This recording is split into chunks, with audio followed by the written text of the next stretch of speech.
draft for Braum ban, since I think Native's playstyle is like they want to play back and peel a lot. So I thought Braum would be a good ban, since like people know that I play mostly engaged champs. So that's also like Braum is just annoying to play against, and I've always hated that champ. So why not just get it banned and then play the engaged style? Love to hear that. Thank you so much for your time and best of luck today. Yeah, thank you, and goodbye. See you on the broadcast.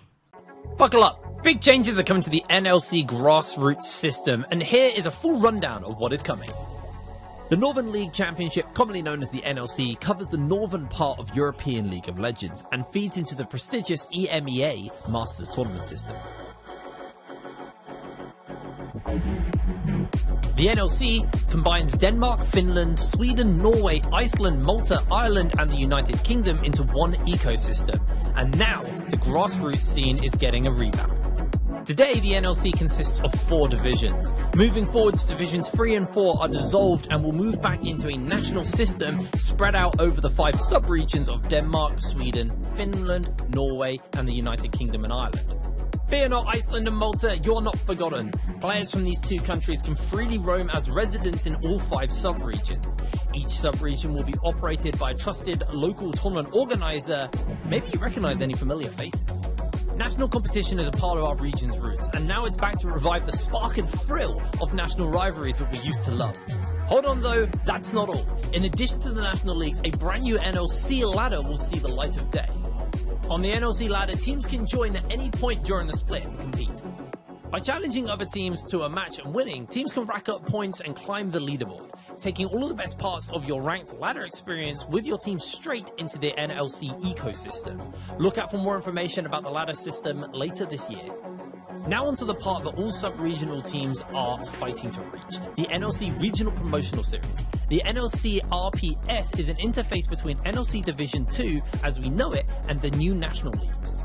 At the end of each split, each national league sends 2 champions to the NLC RPS. The national leagues will be joined by the 2 bottom teams from the NLC Division 2, as well as the top 2 teams of the NLC ladder. Come out as one of the 2 winners and your team has secured a spot in the NLC Division 2 for the coming split. The rest will return to their respective national leagues.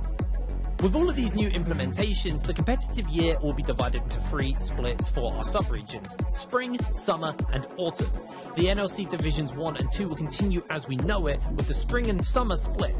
While the national leagues will play in spring alongside the Aurora Cup in autumn, the NLC ladder will be active for all 3 splits. Due to the imbalance, the NLC RPS will only run for the spring and autumn splits, meaning the NLC ladder summer split won't allow entrance. We hope you like what you saw and are eager to learn more about the coming months. The NLC grassroots system kicks off in autumn 2023, so get your squad together and prepare for the national leagues. We'll see you on the Rift.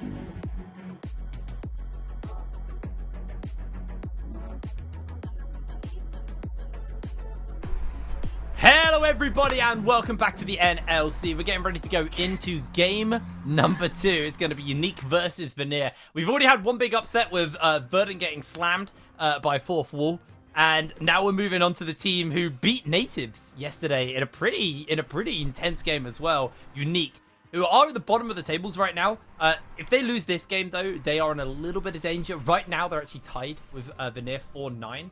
If they can beat them, then that means they're tied with Fourth Wall after that last game. Vanir will be guaranteed a relegation spot. And I am going to quickly just check the head-to-heads right now before I go any further with this one. So, actually, you guys talk. I'll have a look at that. Yeah, Vanir, the infamous Phage into Hullbreaker Renekton yesterday. Yeah. It was that game, right? Let's hope we don't see that again. But yesterday, UniQ, on the other hand, managed to beat out Natives. It was with Rel. Okay. But they managed to. Well, props to them. They managed to win. I remember UniQ Corn having a fire game, as well as PlayStation, who we've been highlighting, and Cast on the 0. Oh, yeah, the 0-20 support jungle. Support jungle duo, yeah. The OP jungle duo. PlayStation Cast making it happen. I have a little bit of an update, by the way, on this game.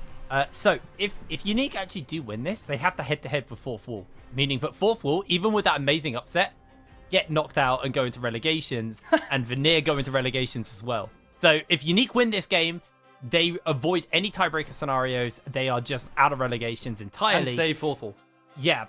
Vanir, regardless, I'm not. Actually, no. If Vanir win this... Oh, I didn't check that one. I'll check that one in a moment. Let's go and pick some bans. So, we've got the Ivern, the Syndra, and the Rel ban. No surprises to see the Rel ban there coming in from the side of Vanir.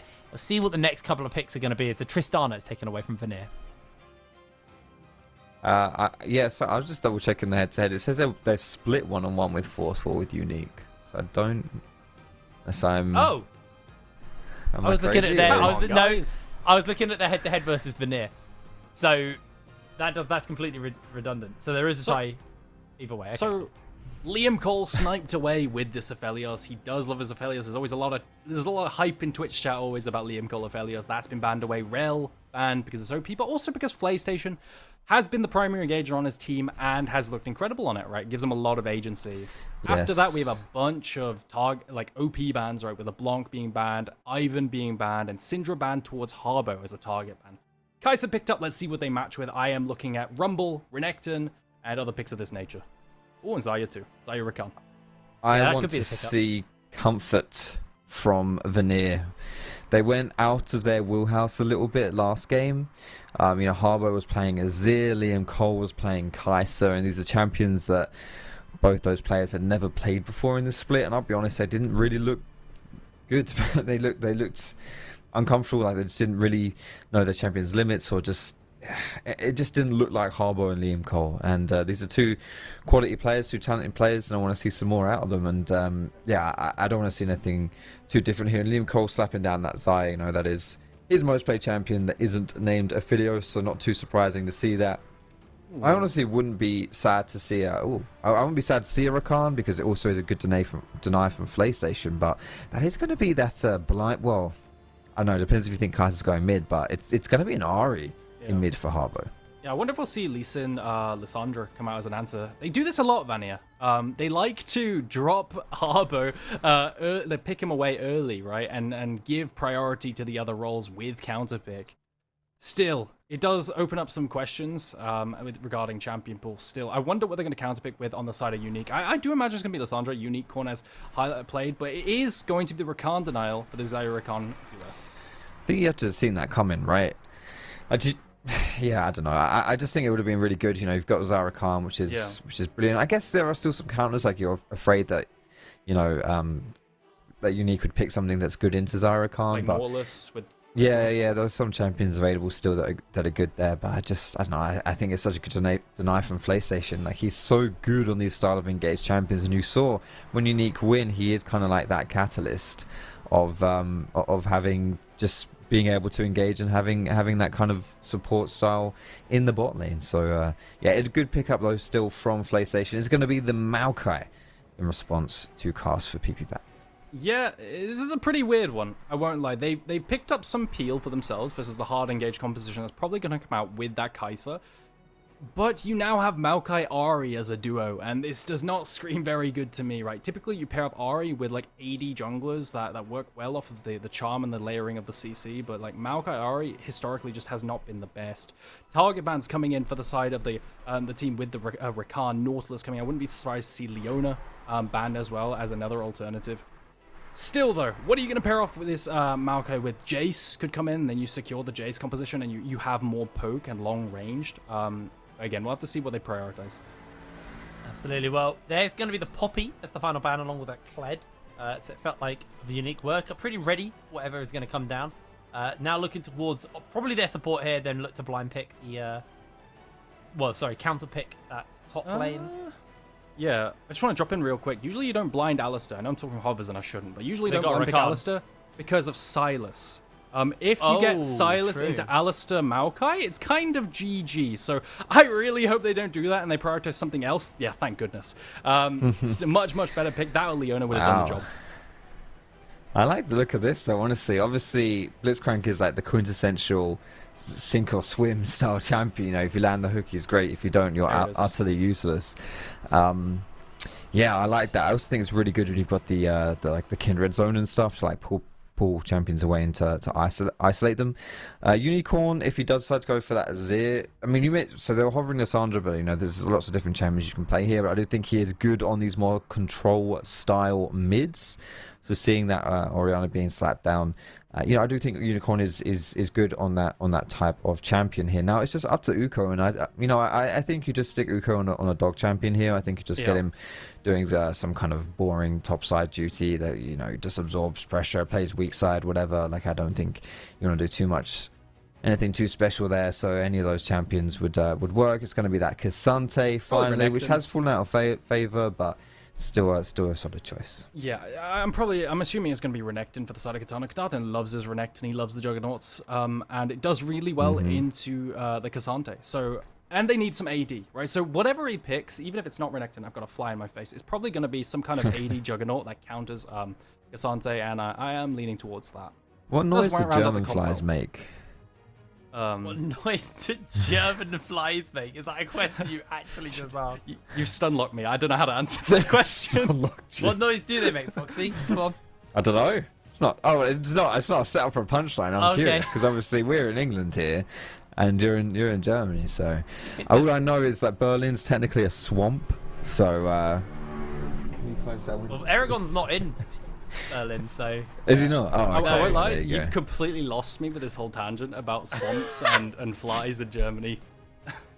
Still, speaking of swamps, I'm gonna do a transition here. Speaking of swamps, when we get towards the river and the dragons, that Maokai, we saw the power of it in yesterday's games. I can't remember which game in particular, but if you are last to move onto the river and the Maokai team have moved onto that river to contest a dragon, you just lose half your health. They don't have that Jace, sure. But and the Varus. It's easier to kind of land the hooks because people get slowed.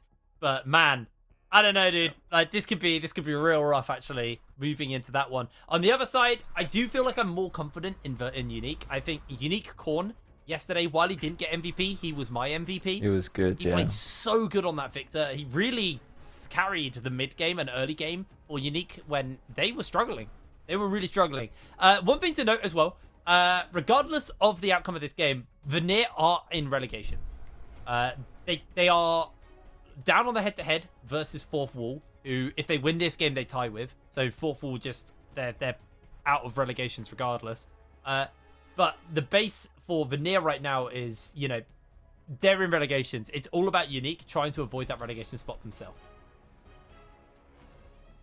Yeah, I think so. So Vanir are ahead so far against UniQ. So yeah, but like you said, for Vanir, it's unfortunate for them. They're in a sticky sitch, whereas UniQ are trying to, they would be playing that tiebreaker if they win this game against Fourth Wall. Yeah, I mean, in this spot, as when you're Vanir, you kind of want to be trying to test out like the style of composition you want to pull out in relegations, I suppose. So if the regular set splits over for you and you're guaranteed relegations, you kind of want to be practicing what you're going to pull out there. And the blind pick mid laners for Harbor, they seem to have settled on, Harbor, give Harbor a dog roll, give him a control mage, blind pick him early, let him be counterpicked and see what happens. We counterpick the other roles. This is just not typically what you see in all the other regions, right? Usually you early pick top lane, for example, because top lane's fairly blindable right now still. Maybe this is champion pool issues, maybe this is something else, maybe they decided to come up with this as their solution. And in the end, give Katana a really nice Olaf position.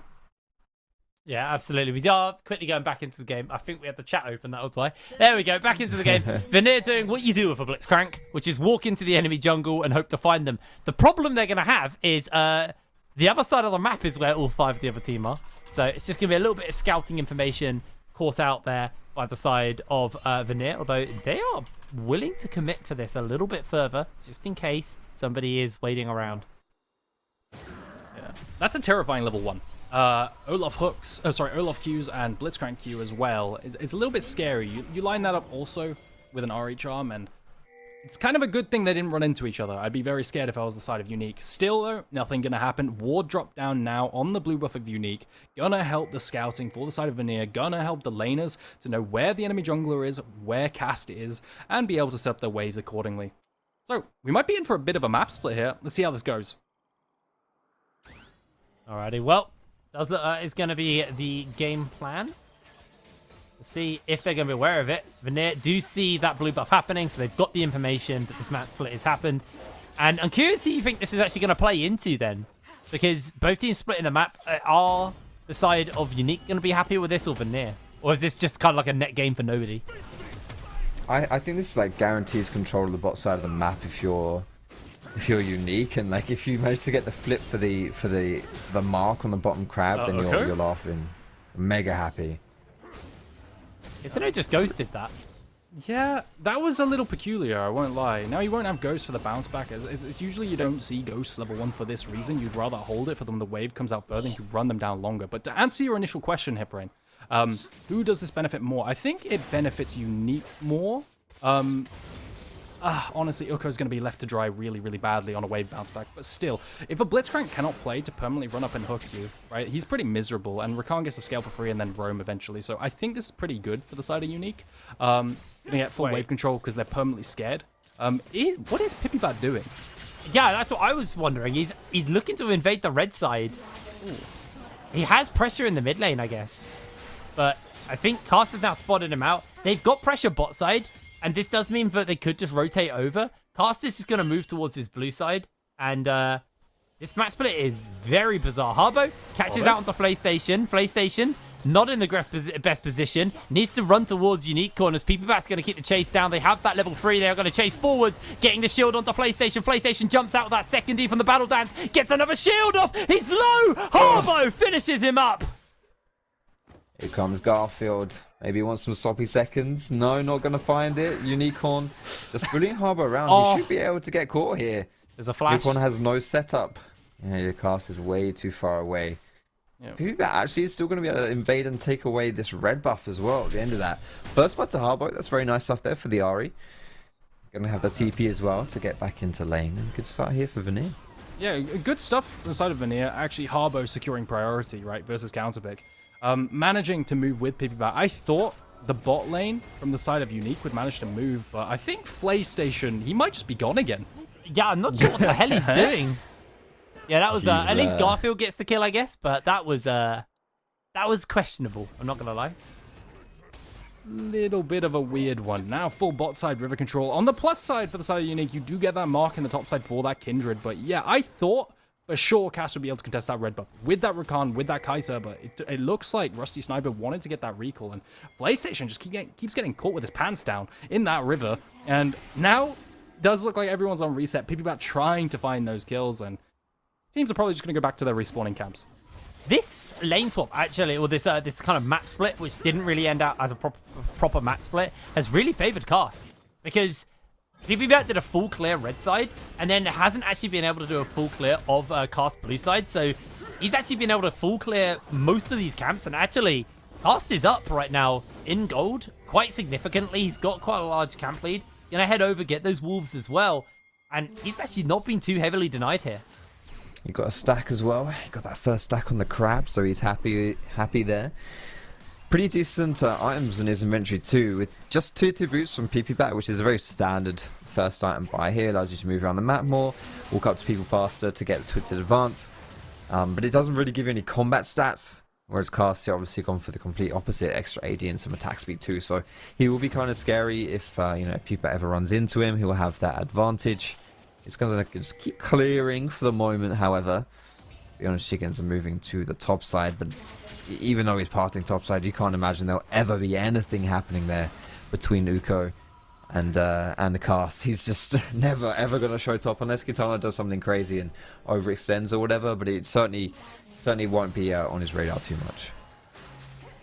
You can imagine they're probably going to play for these dragons down bot side as the side of Unique. This is typically what Kindred likes to do, like mismatch the enemy jungler and take every single neutral objective, right? Take the dragons, then the Rift Heralds, then the dragons again, and snowball the game that way. Drop some nice, like, shallow vision for Uko just to help him through lane and crash this wave. There's no way he can actually... Okay. I love that interaction. That's so funny, honestly. It looked so janky. He just vanished. yeah, it doesn't pull him over because of that ultimate, the Ragnarok, and manages to just escape. That's honestly a decent trade. Obviously, you want to pull him over, but like you force out the Olaf ult, which is super, super critical in the all-ins, and you're under no threat as Uko, and again, this is really good. Uko will get to do teamfight things because he's managed to scale up through this lane. Yeah, and Unicorn got Harbo's ult for free there, which means he's a little bit safer in this lane. We'll be able to shove this wave in, and crucially, Unicorn didn't trade his ultimate off there either, as Ukko has to be a little bit careful, does have that flash, gets underneath the tower, and PPBat realizes that is not a fight he wants to be taken anymore. Does mean that the Crab will be going over to cast here, so even more farm into his pocket. Especially the second spawning of the Crabs is very much XP and gold heaven for junglers. Just going to get that and... Wait, is it... I think that... Wait, I'm confused with them. Oh, it's a good hook, though. It's a good hook. Yeah, looking for Rusty Sniper. He's able to avoid away on a whole bunch of that. The Battle Dance doing a nice amount of work as that Gleaming Quill also heals Rusty Sniper up. Did have to burn both Flash and Cleanse, though. Garfield has that Hex Flash, so the same play, very doable for him. Yep, hooks managed to connect exactly, and imagine Kindred is actually... Okay, he's not, right? Okay, Herald is up in a minute. Herald and Dragon will be up, so we'll see if the teams decide to cross-map here or not. I can imagine that they probably want to contest this. Both teams are pretty damn strong. You have kills on Harbo on this Ahri. And I criticized this duo of Maokai Ahri, but you do have that chain CC early. I just don't think it'll be as potent as the game goes on. Pings coming down from the side of UniQ onto that Rift Herald, so it does look like they're potentially going to be moving to that with that priority from UniQ. Go on. Yeah, he's going to be able to trim this wave pretty quickly. Got that lost chapter at this point, so that's about a cooldown reduction. And obviously that just mana sustained that you get off the back of that. Shockwave is up. Harbo will have his ultimate if a fight breaks out basically anytime soon. That's come back off cooldown, so the free burn of that not being so costly as Unicorn is going to have to pay a little bit of respect as his team are doing the Crab right now. That is going to be a freebie over to UniQ, and it does look like Vanir are not even really setting up for a complete cross map yet. They may, once they hear the sound go off, realize it is time to do the swap and go over and do that Crab, do that Dragon. While Ukko, he's just going to have to go topside. Kitano needs to be a little bit careful here. Getting jumped onto by PlayStation. There's a large way for UniQ to shove in on the top side as Cast has that Rift Herald. He actually might find Kitano here. Yeah, take a look at bot side as well. They're trying to match. Vanir trying to match with a bot side play. But I don't think they could dive Ukko here. They're committing to this Dragon. Maybe if they send 4 people down afterwards. But Ukko's going to be extremely respectful. Probably hears the Dragon's been taken now and is going to walk up, or just continues to do this whilst they place Herald topside to cross map better. Yeah, Kitano needs to be careful. PlayStation hasn't got 6. He does have that ultimate up and available to him, so a bunch of plates given over. They find the knockup, they find the damage. He pops the ultimate, but I don't think that's going to do much for him.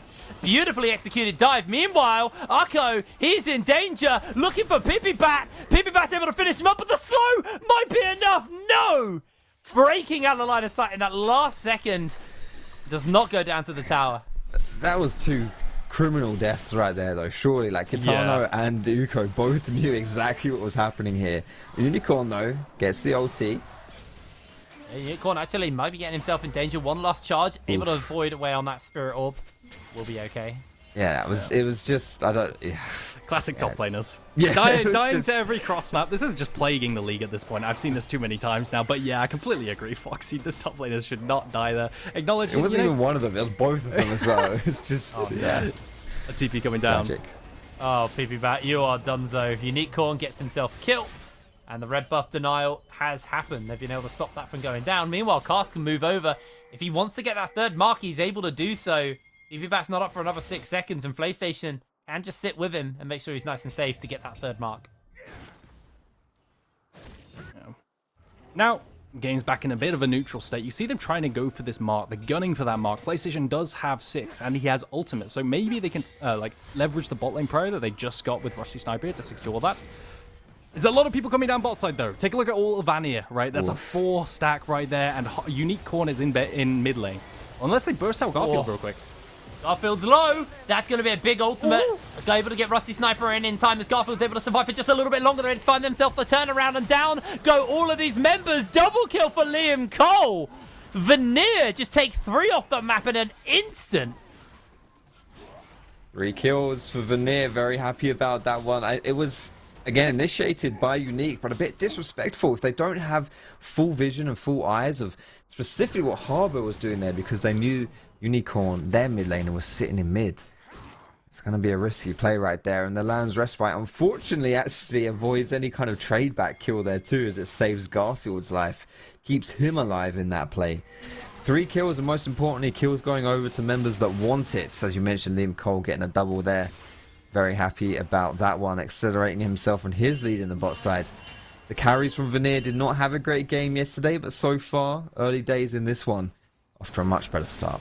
Yeah, honestly, kind of questionable decision-making coming out right here. PlayStation does say he shotcalls a lot, maybe from behind. He's a bit more like of a headless chicken, because currently seeing a 0-3-0, trying to contest Grump mark, Kindred marks, without mid-prio, and 3-4. So maybe they thought they could make a quick play and secure that kill onto Garfield before the rest of the enemy team joined, making it a 3v3, but it just doesn't happen, right? Blitzcrank's fairly tanky, and in the end they do get collapsed on. Now, what do they play for next? Dragon's up in a minute 30. You can see PlayStation actually moving in for some deep vision. Potentially could create some TP flanks here for the side of Oko to TP in.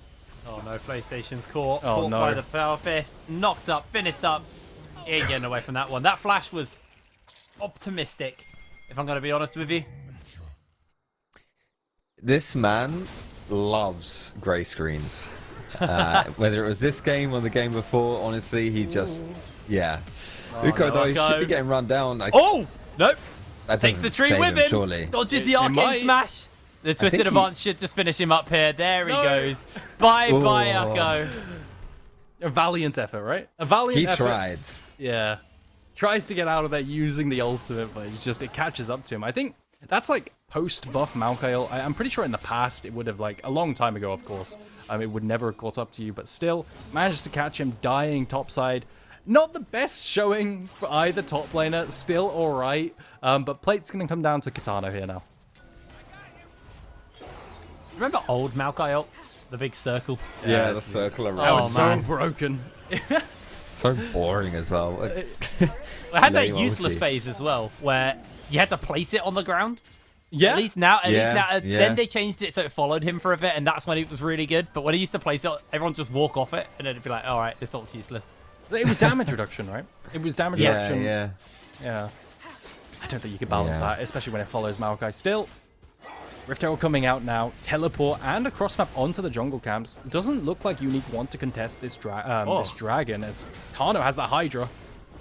Oh, yeah, they are doing the damage to Uko, but in comes PlayStation. He gets the charm, he gets the knock-up cast coming over. Dances forwards as Kitano will be finished up by Karsten.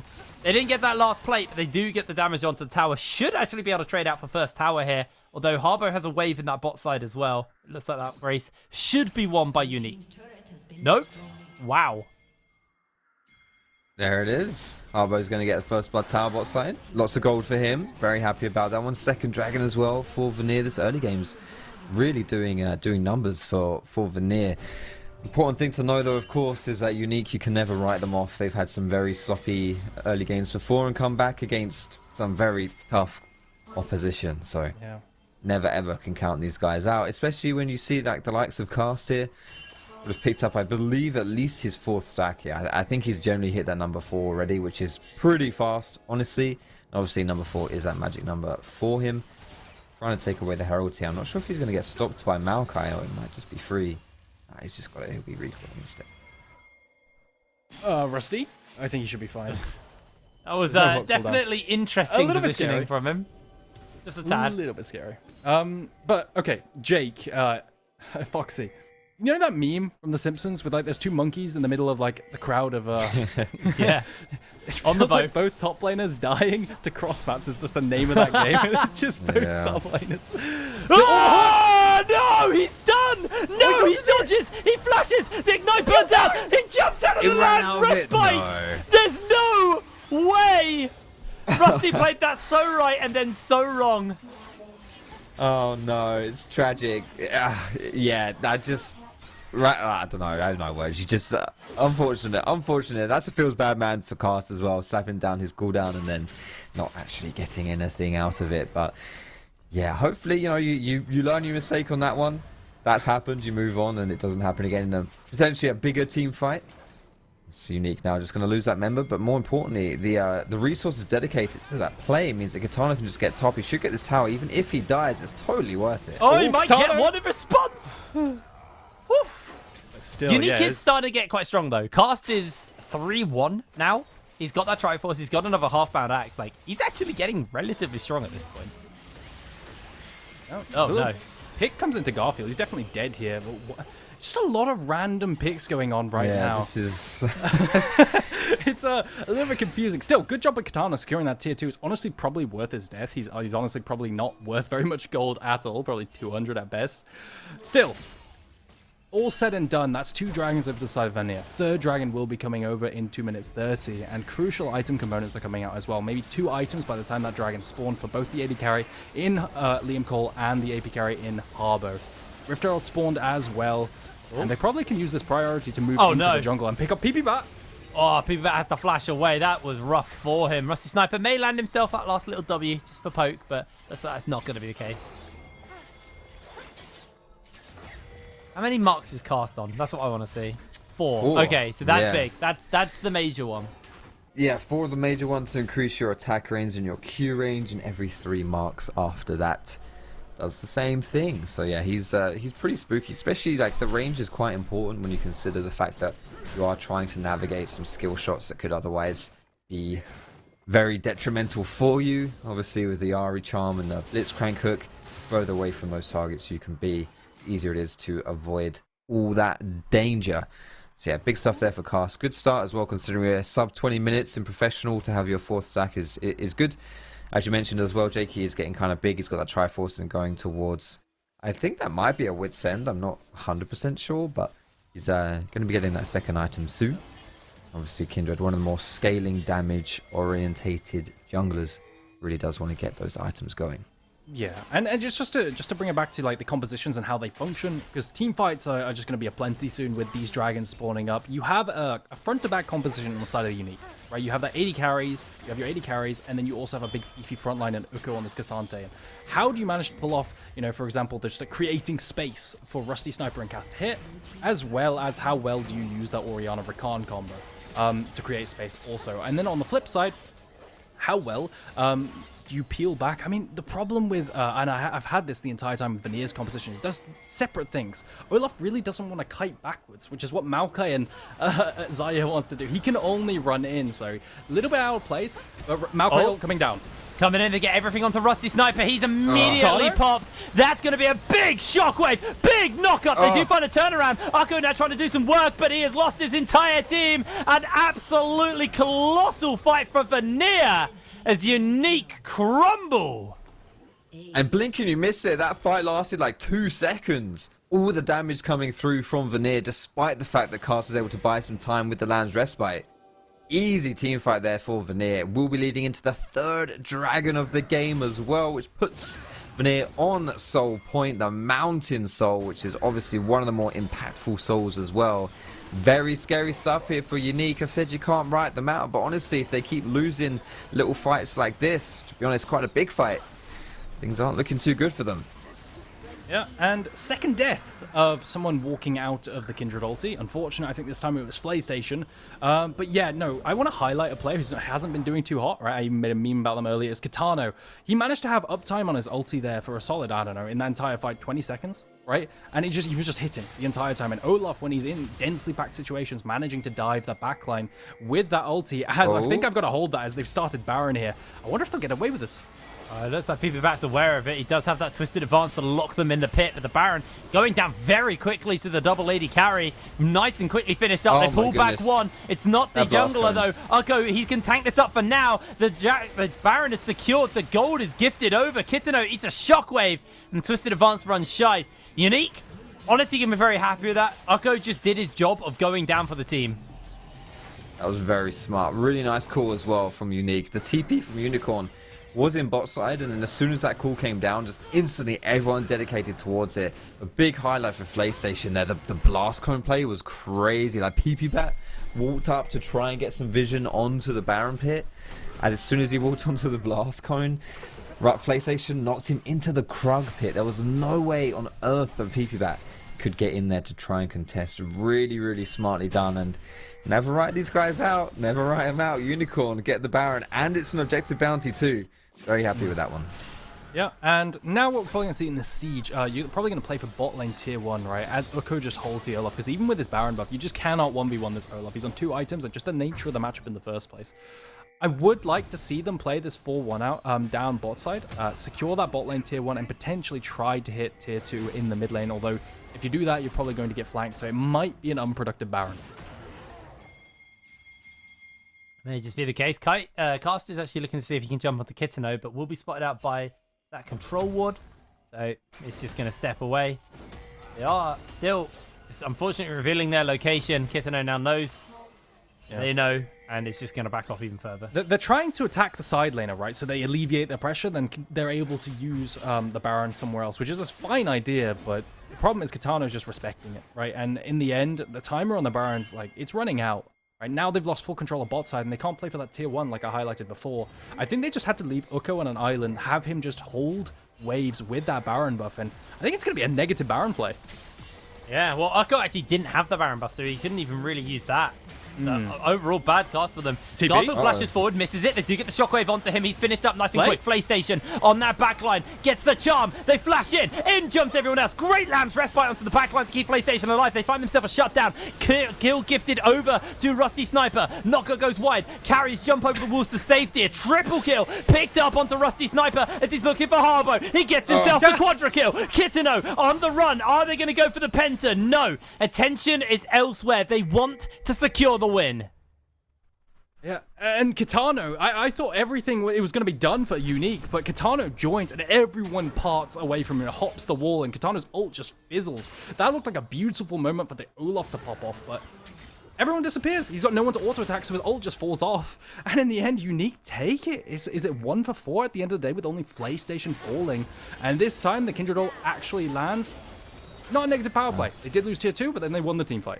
How good are Unique at finding these fights, though? Yeah. You know, this is the second game in a row where they're losing early, but they just keep finding the engages. And it's PlayStation again on that Rakan with the flank, able to set it all up, and Unique coming in for the follow-up. As you mentioned, like Olaf was set up to have some really scary mop-ups there, but you know, he may be unstoppable and may be able to run at you really, really fast, and you know, no CC and all that lovely business, but can't really jump over any walls. So the fact that I think it was like 3 characters from Unique were able to hop that wall and just completely disengage was very, very sad news for the Olaf.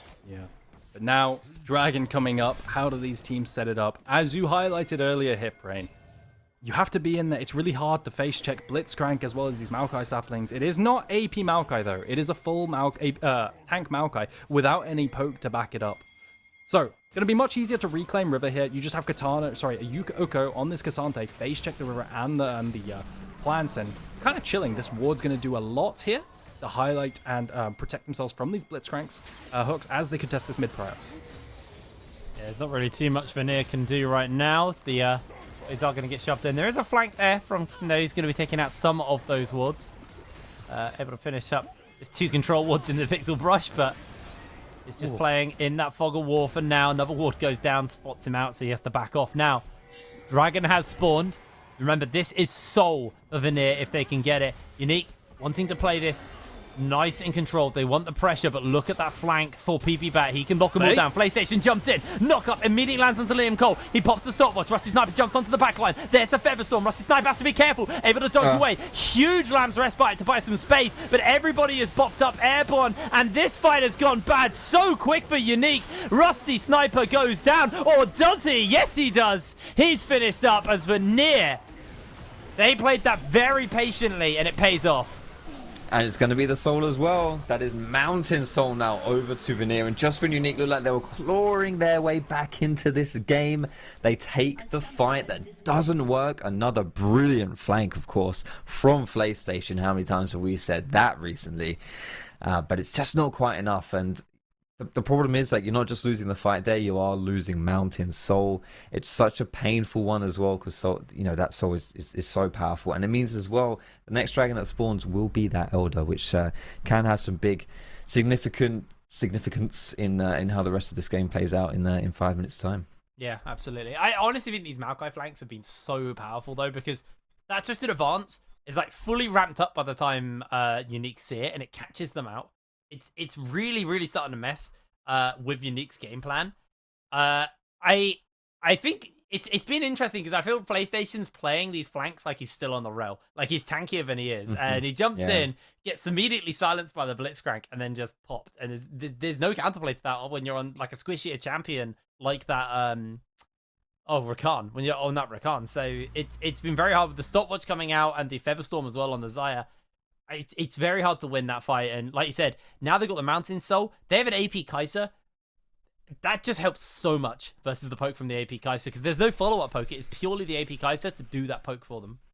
Yeah, the poke coming out is massive as well. But in that fight, I think the big thing that I noticed, there's a difference between this and the last fight, for example, was the fact that Kitano actually had uptime on his ultimate there. He was in the middle of everyone, and there was nowhere for anyone to run to, right? Because the whole team, Olaf was just stacked on his AD carry, and the whole enemy team was trying to hit the AD carry. So everyone was around, getting constant Ravenous Hydra procs, big Jack Show proc, and nothing you can do whilst that ult is ticking. And I believe the Kindred ult had to be popped, but by the end of it, the whole enemy team was still alive and ready on their cooldowns, and I think it's just in the end, there's nothing you could do from all those flanks coming in from every angle.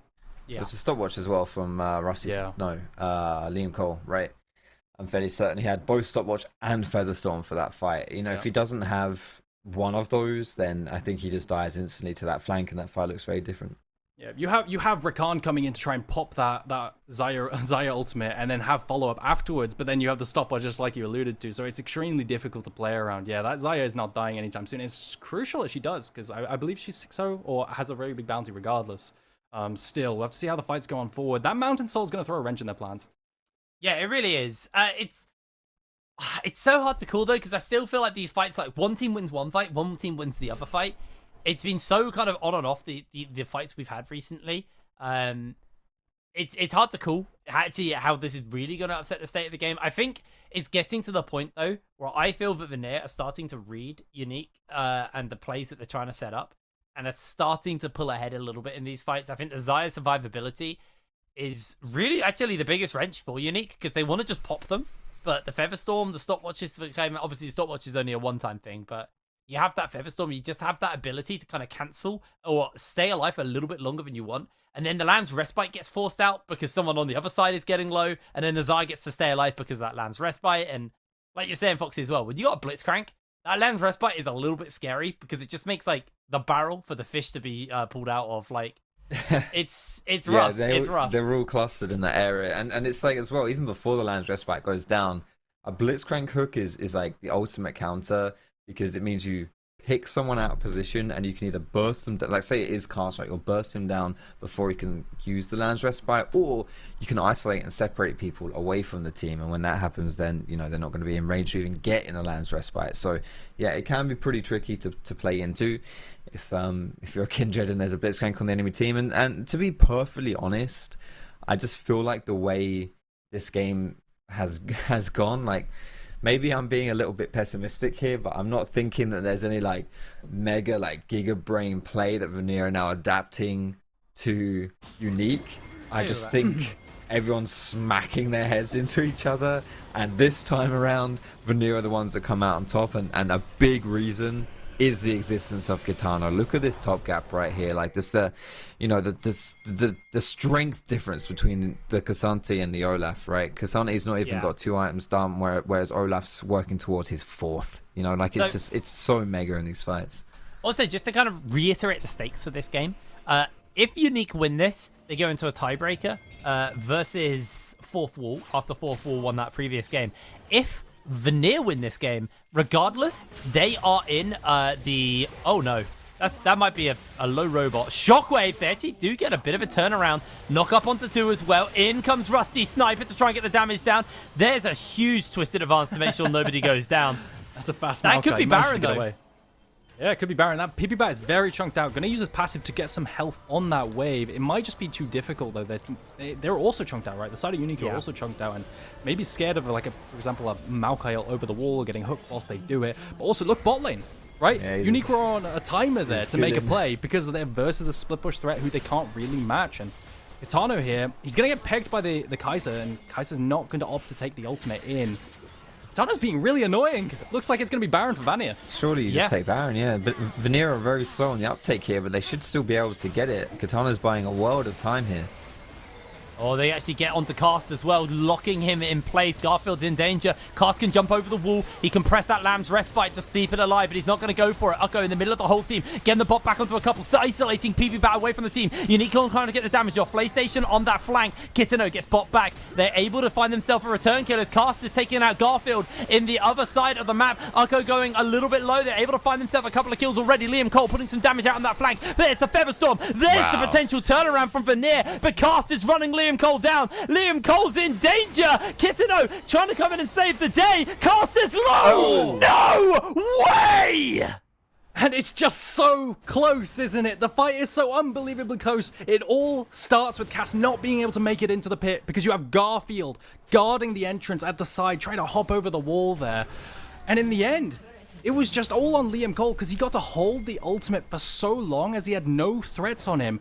Ukko also had this amazing play to separate the front line from the back line, separating the Maokai from Liam Cole, and they could just isolate Hippie Bat and one-shot him. In the end, it's so close, but Vanir come out on top.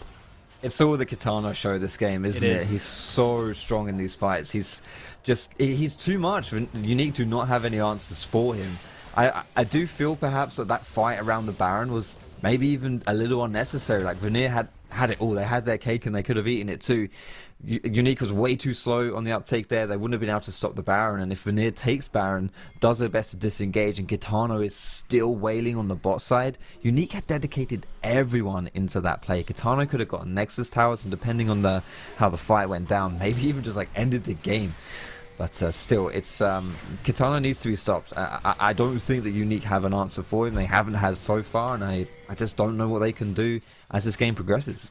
And just to kind of reiterate the point I was making before all of that action went down, if Vanir win this, doesn't matter. They're in relegations. But what it does mean is UniQ get put into relegations. UniQ have to win this game to avoid that relegation spot, because then they have that tiebreaker versus Fourth Wall. And right now, UniQ and Fourth Wall are 1-1 on that tiebreaker, so it guarantees a tiebreaker game. But when PlayStation is taking that much damage, it does start to make you a little bit scary if you're a little bit worried if you're a UniQ fan, because Vanir, they're just going to push into the base, try and see if they can get some damage onto this inhibitor and finish this one up. Looks like Liam Cole's going to be uncontested to do so. Meanwhile, Kitano, with that Baron buff, the last member with it, shoving a wave into the bot side. He's got 2 waves built up here. Is going to be able to work this in towards this inhibitor, and that could be 2 inhibs down on UniQ, and their opportunity to avoid relegation may be fading away from them. Lovely little dodge on the hook there from Garfield on the Blitzcrank as Kitano eating a fair amount of damage, but inhibitor going low. It should crumble with a couple more autos from this cannon. There it goes, and the base is in a absolute state right now. In jumps onto Harbo. Rusty sniper flashes forward. The Twisted Advance comes down. They do find themselves the damage to get an answer out. 1-for-1 trade. Yeah. I mean, the W's coming out from Ukko for the Unstoppable versus the hooks, they just seem a bit delayed. That flash hook from Garfield, which missed, would have connected. I think Kitano's fine here. Oh, no! It's not him! Oh, they try to get the shockwave off! It's a 1-for-1 trade once again, but Liam Cole's untouched and Rusty Sniper falls down! There's the Featherstorm! Cast puts down the ultimate to keep himself alive, trying to get the damage onto Liam Cole. Bopped out! Finished up! Triple kill for Liam Cole! And Vanir have got their opening, have got their opportunity to close this one out. UniQ is going to have to pull off a bloody miracle, but he doesn't have the shockwave, and Liam Cole has the wave. PB Bat's going to just keep him from getting anywhere near his Nexus, anywhere near holding on to this, as Liam Cole will stay alive, and Vanir pull UniQ into the relegations along with them. Vanir ending the game exactly the way that it played out. Liam Cole and Kitano styling on UniQ in this one. Very nicely come back here for Vanir, when honestly this past kind of few weeks for them, the tail end of the season was not too hot. It wasn't that good, and considering we saw UniQ pull down their upset win yesterday, the fact that they were able to, I mean, they found some things here, but for Vanir to just quite solidly and confidently take down UniQ, there's still a lot for UniQ to work on, and coming into relegations, both Vanir and UniQ, I mean, yeah, it was a bit of a messy game, but we'll see what they can do in those relegations. I will say, Vanir looked a lot better today, right? I don't know what happened yesterday versus Nord. They just didn't even seem alive. I think it was the game where they went 10-1. Yeah. The game was just a shambles of nothing happening. But today, you know, Vanir secure every single dragon. They team fight well, you know, albeit some macro blunders with those cross-map deaths. Good stuff. Actually showing a bit of life. Yeah, really, really, really good. Honestly, Unique. It's sad that it kind of was now where they found that that kind of confidence. But regardless, even though they're now in relegations, they look like a very good team. They look like a team that are capable of defending their spot. I think that's the main thing for me on that front. Yeah, I agree. I think that's the big thing when you look at like what Unique has been able to bring to the table over the last few weeks with that renewed roster presence, right? That they look like a team that will not falter in a potential relegation scenario that they most likely will have to look into, right? And I think that's going to be super exciting to figure out how that is going to unfold here. But overall, this game, Kitano, we got to see a top laner actually have some impact. As a Kitano, well, that was meant to be Aragon and Kitano has some impact, but. Yeah. He was casting and playing and smurfing. Yeah, Kitana, I mean, you see me interview last week, man. Man didn't even need to wear a shirt, okay? The guy is just way too strong. But Aragon, kind of take us through this Olaf pick. Yeah, this Olaf pick, I mean, Olaf thrives, you know, in these situations versus low DPS, so he didn't have the easiest game to actually play into. Still managed to make it work despite being 0-2. Came into team fights with that Ravenous Hydra, and despite some early fights not going his way, the one that comes to mind immediately is when he ultimated outside of that Baron pit and behind the Baron pit, and everyone flashed over the wall, and suddenly he was around no one and had nothing but fights afterwards, right? He managed to get stuck in there, keep his ult going, and just do so much damage, and eventually accumulated a bounty. He played that well, so props to him. Let's hear from the man himself, though, because he is on the line with us here. So, hello, Kitano. You're still shirtless with an open window as well. I assume it's pretty warm in France right now. Yeah, hello guys. Yeah, it's 37, so yeah. I'm just playing shirtless because, you know, I'm just playing like my character does, so yeah. It buffed me. Cosplaying as Olaf, yeah, that seems like a big thing here. So, that was most likely your final game of the season. Overall, how do you feel about your performance so far? Well, I think everyone in Vanir is a bit disappointed about how it ended, because I think we've shown a lot of really great games against the better in the league, and luckily we just like fall down against the easiest team, I will say. But yeah, like I think we still did good, and individually I think I'm really happy of what I've shown for the first split, so yeah, I think it's good. Awesome, and then I think that are you going to continue with doing shirtless interviews for the rest of your competitive career? That's the big question right now. Yeah, maybe, I don't know. Depends when the split, when I will play the games during the splits. But yeah. Just play some January League of Legends tournament window, fully open, just sat there shirtless, just fully committed to the content, even though you're freezing. Just for you, I can do it in winter split also if you want. Awesome, love to hear that. Congratulations on your win, and thank you so much for your time, and hopefully see you next split. See you. With that, we're going to go to an interview with the AD carry of UniQ Esports Club. It is going to be Rusty Sniper on the line. Yo, I see that we kind of have a theme today going on here. Yeah, I'm not gonna lie. I had a shirt on, but I saw Kitano, and you know he inspired me, so I'm following his steps, I guess. Yeah, shirtless and a chain. That's kind of the look. I don't think that I can't really adapt that. I think that's a little bit. I think that wouldn't be good content for the people at home. But speaking of content at home here, this game was not necessarily going too well for you guys, but you kind of found a way back into it, and then that didn't necessarily end up being a win.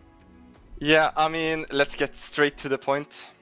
We got absolutely destroyed early game, right? Like we were very off sync. Like we had like mixed calls for Blitzcrank were at times, which led to him getting a lot of picks. But I mean, all in all, we had a good last 2 weeks, and I think that we would have like absolutely taken the pants off like Vanir if we played like we usually do. But I mean, it happens. Like we die early game, mental boom, and then it's just FF kind of. It was an FF angle, simply put. Okay, that's an interesting thing to hear here from you guys. But anything else that you kind of want to add here? Probably the last time the two of us are speaking over the course of the season. I'm bulking. That's something.